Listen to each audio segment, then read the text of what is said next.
1990දී ඉරාක් ආක්‍රමණයෙන් පසු කුවේටය පුරා ජනප්‍රිය ප්‍රතිරෝධී කණ්ඩායම් කිහිපයක් මතුවිය. මෙම කණ්ඩායම් වලින් එකක් පිහිටවන ලද්දේ තරුණයින් 31 දෙනෙකු විසින් වන අතර ඔවුන් තම උපන් භූමිය ආරක්ෂක කිරීම සඳහා සාමූහිකව දියුරුම් දුන්නා. ඔවුන් හැඳින්වූයේ අල් මෙසීලා සමූහය ලෙසිනි.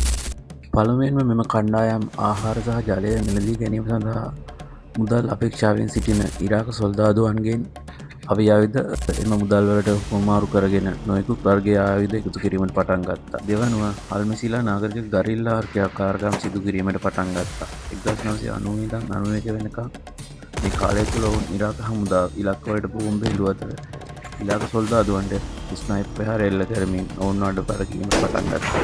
1991 පෙබරවාරි 24 දින අල් කුරේන්හි පෞද්ගලික නිවසක නවතන් ගෙනීම සිටි අල්මෙසීලා විමුක්ති සටන්කාමින්ගේ අභිප්‍රාය වූයේ කුවේටි නිදහස් වෙනුවෙන් සටන් නදින ඇමරිකානු සහ එක්සත් රාජධානී සොල්දාදුවන් සහාය වීමයි. පෙරවරු 8ට පවන ඉරාක හමුදාවට පිරිසක් මෙම නිවසට ළඟා වන විට කණ්ඩායමේ සමාජිකයින් 19 දෙනෙකු පමණ මෙම නිවස තුළ සැඟව සිටියා. ඉරාක සොල්දාදුවෙක් ඇවිත් දොරට තට්ටු කරා. කිසිම පිළිතුරක් ඇතුළෙන් නොලැබුණා. එම නිසා ඉරාක සොල්දාදුවා වැටෙන් පැන නිවසට ඇතුළු වීමට උත්සාහ කළා. ඔවුන්ගේ අභිප්‍රාය වූයේ මිනිසුන් හමු වුවොත් ඔවුන් සිරගත කිරීම සහ මිනිසුන් සොයාගත නොහැකි නම් නිවස කොල්ල කෑමයි. අල්මෙසීලා කණ්ඩායමට අවස්ථාන් දෙකක් හිමි වුණා. ඉන් එකක් සටන් කිරීම, අනික් වන සැඟව සිටීම. ඔවුන් තමන්ගේ රට වෙනුවෙන් සටන් කිරීමට තෝරගත්තා. අල්මෙසීලා කණ්ඩායමේ සමාජිකයෙක් වැටෙන් පැන නිවසට ඇතුළු වීමට උත්සාහ කළ ඉරාක සොල්දාදුවට වෙඩි තබා ඝාතනය කරනවා. ඉන්පස්සේ තවත් ඉරාක නිලධාරියෙකුට වෙඩි තබනවා. ඔහුත් තුවාල ලබා පසුබැසීමට කටයුතු කරනවා. ඔවුන් කඩුමිටි පසුබැසීමට කටයුතු කරත් කෙටි කාලයක් තුළ ඉරාක හමුදා මන්දිරය වට කිරීමට සූදානම් වෙනවා. ඉරාක හමුදාව කාලතුවක්කු, යුද්ධ ටැංකි, සිය ගණනක් වූ සොල්දාදුවන් සහ ආයුධ සමග සම්පූර්ණ බලයනියක් මෙම නිවස වට කිරීමට පටන් ගන්නවා.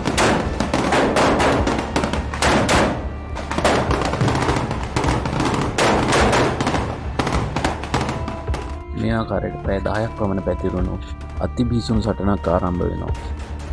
දෙපිළ අතර සටනින් කුවේට් අල්මෙසීලා කණ්ඩායමට ඉරාක සොල්දාදුවන් 100 ගණනක් මරා දැමීමට පුළුවන් වෙනවා. උදෑසන 6ට පමණ ඉරාක හමුදාවට කුවේට් සටන්කරුවන් පරාජය කර ගොඩනැගිල්ලට ඇතුළු වීමට පුළුවන් වෙනවා.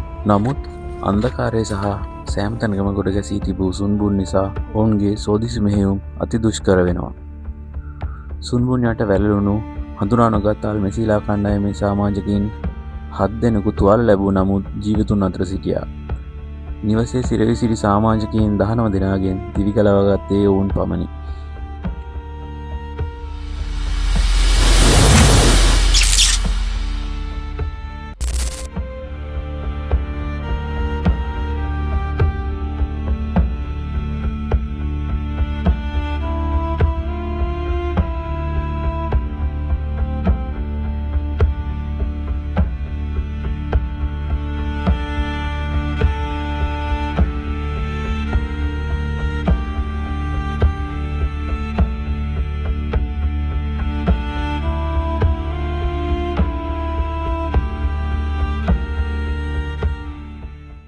හායි කොහොමද හැමෝටම සුබ දවසක් වගේ ප්‍රාර්ථනා කරනවා. අද අපි ඇවිල්ලා ඉන්නේ වෙනස්ම තැනකට. අපි මේ ඉන්නේ මේ මගේ පිටපස්සෙන් පේන තියෙන්නේ. අපි අද ඇවිල්ලා ඉන්නේ යුද්ධ කෞතුකාගාරයකට. මේ කුවේට් වල තිබුණු 1990 පටන් ගත්ත යුද්ධයේ සමරු කියන්නේ ස්මාරකයක් විදිහට තියෙන ගෙදරක්, ඒ කියන්නේ යුද්ධ තිබ්බ ගෙදරක් කොයි විදිහට තිබුණ කියලා පෙන්වන්න හදලා තියෙන මියුසියම් එකට තමයි අපි මේ ඇවිල්ලා ඉන්නේ. අපි ඉස්සරහට ගිහලා බලමු එහෙනම් කොහොමද මේකේ විස්තර කියලා.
තියෙන්නේ මොනවද කියලා දන්නවද?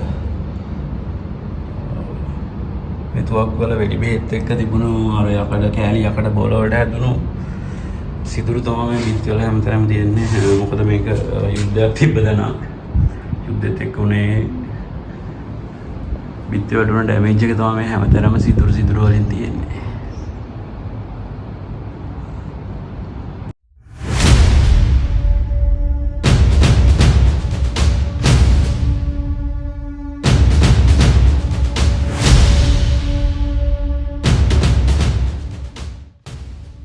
මේ තියෙන සමර පලකෙන් පෙන්නන්නේ මෙතන සටන් කරපු 19 දෙනාගෙන් මියගිය 12 දෙනාගේ නම් ලිස්ට් එක.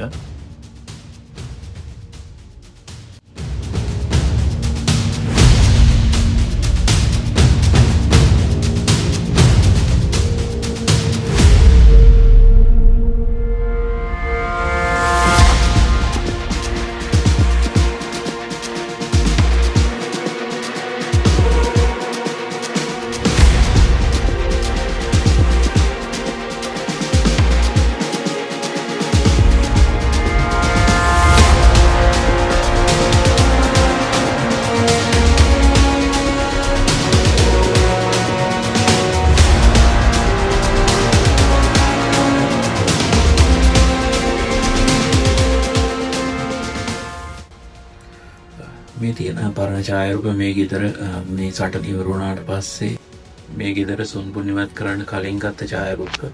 ඒ වගේ මේ තියෙන මූනිසම් කොපු එළියේ තියෙන යුද්ධ ටැංකියකින් මේ ගෙදරට පහර දෙද්දී ඉවත් වුණු මූනිසම් කොපු. ඒ වගේම මෙතන තිබුණු යකඩ කෑලි ඒ වගේ සුන්ගොන් වලින් ගත්ත යුද්ධෝපකරණ වල කොටස් තමයි මේකේ පෙනෙන්න තියෙන්නේ.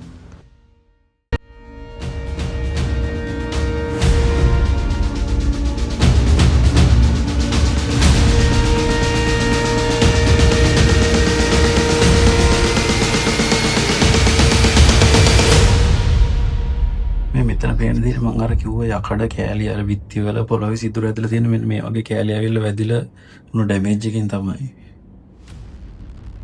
1990 ගණන් වලදී මේ සරණ පාවිච්චි කරපු ආයුධ කීපයකුත් මෙතනින් බලා ගන්න පුළුවන්.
වීඩියෝ එක අවසානයේ තමයි අපි දැන් මේ ඇවිල්ලා ඉන්නේ. එහෙනම් මේ වගේ අලුත්ම වීඩියෝ එකකින් ආයෙත් දවසක හමු වෙමු. කින් එන්නම්.